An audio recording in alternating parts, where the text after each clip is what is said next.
Mama wanasegula wata message yamba kumanjali tipa message chiwiri tukulu wana kukufuna ni oh no. Ina message afetereza, ina message motiwa mama yo ine mafuta pa Malawi nikada kona kutaniza koma bado zanifuta aya manifuta koma nimbeteni sorry chisoni chida kamkwani Dindi soso weka nane Sori baso memu kukumana nazo Anganji mafuna bwino tikolilo sauta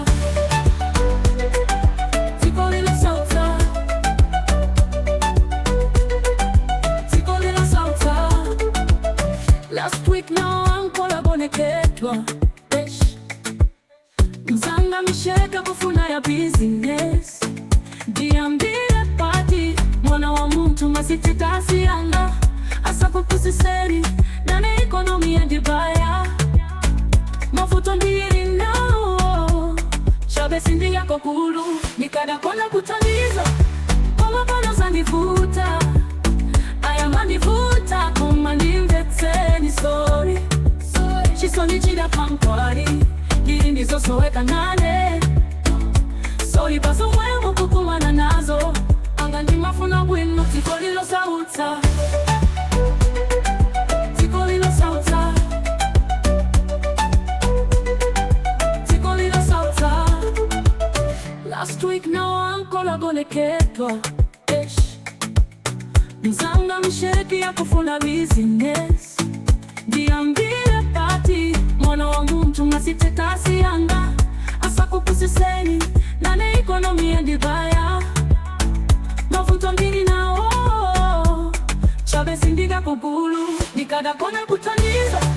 Koma bano zanifuta Aya manifuta Koma nimveteni sorry Chisoni chida pamkwari Dindi soso weka nane Sorry baso mwemu kukumana nazo Anganji mafuna bwino tikolilo sauta